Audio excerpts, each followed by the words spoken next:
बिस्मिल्लाहिर्रहमानिर्रहीम। अस्सलाम वालेकुम नाज़रीन, उम्मीद करता हूँ आप तमाम लोग खैरियत से होंगे।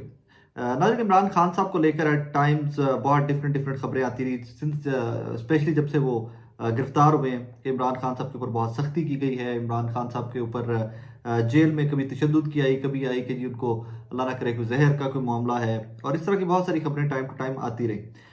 एक बात जिसके ऊपर इमरान खान साहब ने खुद कभी गुफ्तगू नहीं की थी और खुद कभी उन्होंने इसकी डिटेल्स के बारे में बात नहीं की थी, वो थी अटक जेल और उसका उनका अभी का टाइम जो है वो कैसे गुजर रहा है। उस सारे मामले के ऊपर उन्होंने कभी गुफ्तगू नहीं की थी। फाइनली आज उन्होंने खामोशी तोड़ी है और अटक जेल के बारे में उन्होंने कुछ सहाफियों से बात करते हुए कुछ डिटेल्स सामने रखी हैं। साबिका वजीर आजम के साथ अटक जेल में क्या क्या होता रहा, कुछ डिटेल्स मैं आपके सामने रख देता हूँ जो आज इमरान खान साहब ने सहाफियों से बात करते हुए डिस्क्लोज की हैं। उन्होंने कहा जी कि अटक जेल के अंदर मुझ पर बहुत ज़्यादा सख्ती की गई, यहाँ तक कि सोने को भी कोई चीज़ नहीं थी, कोई बेड, कोई बिस्तर, कोई चारपाई, कोई मैट्रेस, कोई चटाई तक नहीं दी जाती थी। ज़मीन पर सुलाया जाता रहा। और ये मैं बात कर रहा हूँ जनाब इमरान खान साहब की, जो आपके वज़ीर आज़म बनने से पहले इंटरनेशनल हीरो थे, पूरी दुनिया में पाकिस्तान को रिप्रेजेंट कर चुके थे, और उनको अटक जेल के एक सेल में ज़मीन पर सुलाया जाता रहा है। तारीख में लिखा जाएगा ये भी। फर्दर उन्होंने कहा जी कि IMF के बाहर जो एहतजाज हुए वो दुरुस्त था, लेकिन फौज मुखालिफ नारों का मुझे नहीं इल्म। मजीद उन्होंने कहा कि अली अमीन गंडापुर साहब की एक फ़ोटो, बड़ी कॉन्ट्रोवर्शियल सी फ़ोटो जो रिसेंटली आई कि जी शहबाज शरीफ साहब को मिले हैं और शहबाज शरीफ साहब के साथ बैठे हैं, तो उसके ऊपर इमरान खान साहब ने बड़ा ब्रीफ सा कमेंट किया और उन्होंने कहा जी कि अली अमीन को शहबाज शरीफ के साथ तस्वीर नहीं बनवानी चाहिए थी। आगे उन्होंने अभी फर्दर इसी कॉन्टेक्स्ट में बात करते हुए उन्होंने मुझे अभी भी खदशा है कि वफाक जो है वो खैबर पख्तूनख्वा के फंड्स जो हैं वो जारी नहीं करेगा। 3 करोड़ वोट हमारी जमात, मतलब सुन्नी इत्तेहाद काउंसिल के बारे में बात कर रहे थे या PTI के बारे में बात कर रहे थे, और 3 करोड़ 17 जमातों को मिले इस इलेक्शन के अंदर। और उन्होंने कहा जी कि फ़ौरन जो इंतखाबात है उनका ऑडिट किया जाना चाहिए। जो ख़ानदान वोट को इज़्ज़त दो की बात करता था उसने वोट को इज़्ज़त देना शुरू कर दी, और शरीफ ख़ानदान का बूट के बगैर कोई गुजारा नहीं है। फर्दर उन्होंने कहा जी कि जो 190 मिलियन पाउंड वाला जो केस है ना, मेरे ऊपर इसलिए चलाया जा रहा है कि अगर बाकी केसों में मेरी जमानतें भी हो जाएं तो इस केस में मुझे फंसाया जा सके। अगर वोटिंग मशीन होती जो EVM तहरीक इंसाफ जो लेकर आई थी और जिसके ऊपर legislation and everything they did, तो वो कहते हैं कि अगर वोटिंग मशीन होती तो आधे घंटे के अंदर सारे का सारा मामला हल हो जाता। ये धांधली और ये सारा कुछ जो 2024 के इलेक्शन में जो मामला चल रहे हैं। IMF से कर्ज लेने से पहले मुल्क में सियासी इस्तेहकाम ज़रूरी है। कोई भी जी शऊर इस बात के ऊपर मुत्तफिक है कि सियासी शऊर होगा तो ही मुआशी इस्तेहकाम सियासी इस्तेहकाम आएगा, तो ही कोई मुआशी इस्तेहकाम भी इस मुल्क के अंदर आ सकेगा। हाँ, एक और कमेंट उन्होंने किया जो I think we all agree कि केयर टेकर सेटअप जिस तरह एक प्रॉक्सी बन के मौजूदा सेटअप की काम करता रहा सारे टाइम के अंदर, और फिर वही जो लोग जो केयर टेकर सेटअप के अंदर थे अब वो हुकूमत का हिस्सा है, इससे केयर टेकर निज़ाम जो है उसको उस अरेंजमेंट को नुकसान पहुंचा है। और आने वाले दिनों के अंदर भी लोगों को यही होगा कि जी जो केयर टेकर्स हैं यही अब हुकूमत में होंगे आगे से भी, तो वो उस निज़ाम को धचका लगा है ओवरऑल। और इसी के ऊपर आज बात की है इमरान खान साहब ने भी। लास्टली एक सहाफ़ी ने उनसे पूछा कि जनाब तहरीक इंसाफ से राय जुदा कर ली है जनाब शेख रशीद साहब ने, तो उसके ऊपर बड़ा लाइटर नोट के ऊपर उन्होंने कमेंट करते हुए कहा कि चलो मैं शेख रशीद का जो शुगल है PTA वाले, हम शेख रशीद साहब के जोक्स, या क्योंकि शेख रशीद साहब एक फन लविंग किस्म के या जोक्स क्रैक करने वाले एक सियासतदान है, तो उन्होंने कहा जी मैं शेख रशीद का जोक्स जो हैं या जो मज़ा है उसको मिस किया करूँगा। और ये सारी गुफ्तगू आज अडयाला जेल के अंदर जनाब इमरान खान साहब ने सहाफ़ियों के साथ की है, जो की पॉइंट्स है वो मैंने आपके सामने रख दिए हैं। इससे अगली खबर इंपॉर्टेंट है, वो इससे भी इंपॉर्टेंट है, वो ये कि जनाब सेनेट के इलेक्शन को लेकर तहरीक इंसाफ के अंदर जो एक तजाद या तहरीक इंसाफ के अंदर जो एक खींचातानी की पॉलिटिक्स हो रही थी, क्यों कहता था जी सेनेटर के लिए नाम हमने ये भिजवाए थे इमरान खान साहब को, और जो लोग आगे गए हैं जो इमरान खान साहब से मिले हैं उन्होंने सेनेट के जो उम्मीदवार थे पाकिस्तान तहरीक इंसाफ के हिमायती याफ्ता जिनको टिकट जारी होने थे उनके नाम तब्दील कर दिए गए। शेर अफजल मरवत साहब का नाम सामने आता रहा। शेर अफजल मरवत साहब 2 गद्दारों की बात करते रहे, और इसके ऊपर डिजिटल मीडिया के ऊपर ये बहस कई ग्रुप्स खुलकर सामने आए, कई ग्रुपों ने एक दूसरे को गद्दार का लेबल किया तहरीक इंसाफ में। इवेंचुअली सुन्नी इत्तेहाद काउंसिल के सरबराह हामिद रजा साहब को बेचारों को बोलना पड़ा, क्योंकि सेनेट के इलेक्शन को लेकर रिजर्व सीटों के बारे में गए मामला गए और उन्होंने कहा जी गलत फैसला था, तो उसके ऊपर हामिद रजा साहब को भी बोलना पड़ा कि भाईजान अपने घर की लड़ाई घर में रखो, मुझे इन्वॉल्व ना करो। जो कल रात को मैंने ब्लॉग किया था उसके अंदर इसकी डिटेल्स जो थी मैंने वो आपके सामने रख दी थी। फाइनली नाम आज कंफर्म हो गए और ये नाम कंफर्म हुए हैं इमरान खान साहब से मुलाकात के बाद। बैरिस्टर गौहर साहब चेयरमैन तहरीक इंसाफ जो हैं उन्होंने बताए और ये नाम मैं आपके सामने रख देता हूँ।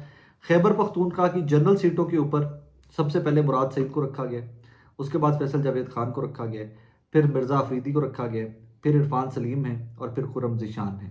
ये 5 नाम जो है ये खैबर पख्तूनख्वा से जनरल सीट्स के ऊपर रखे गए हैं। लेकिन इससे जो सबसे इंपॉर्टेंट नाम सबसे पहला है मुराद सईद साहब का, उनके कवरिंग कैंडिडेट रखे गए हैं अजहर मशवानी साहब।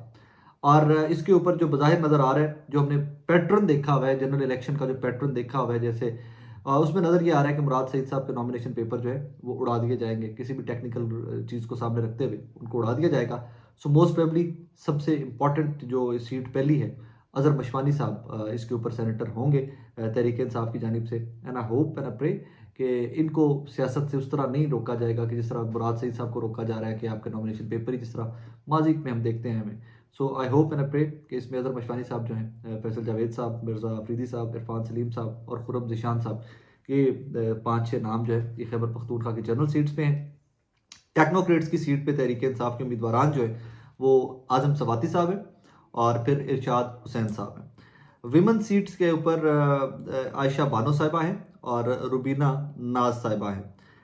इसी तरह पंजाब की जनरल सीट्स जो हैं उनका भी ऐलान कर दिया गया है और पंजाब की जनरल सीट्स में होंगे जनाब हामिद खान साहब, वकील हैं, सीनियर काउंसल हैं और जो पाकिस्तान तहरीक इंसाफ की वकला की टीम है उसको लीड करते हैं हामिद खान साहब। दूसरे नंबर पर हैं जनाब जुल्फ़ी बुखारी साहब और जुल्फ़ी बुखारी साहब के जो 2 कवरिंग कैंडिडेट्स हैं वो हैं उमर सरफराज चीमा साहब हैं और कर्नल एजाज मिनहाज साहब हैं। अब 2 की समझ मुझे जो आ सकी, मैं हो सकता है इसमें गलत हूँ, लेकिन मेरी हम्बल अंडरस्टैंडिंग ये है कि जुल्फ़ी बुखारी साहब अगर किस तरह से नहीं लड़ सकते तो फिर उनके कवरिंग कैंडिडेट उमर सरफराज चीमा साहब, वो साबिका गवर्नर रह चुके हुए हैं, और अगर वो भी नहीं लड़ सकते तो फिर उसके बाद थर्ड कवरिंग कैंडिडेट जो हैं वो होंगे कर्नल एजाज मिनहाज साहब। डॉक्टर यास्मीन राशिद साहबा टेक्नोक्रेट पे इनको किया गया है।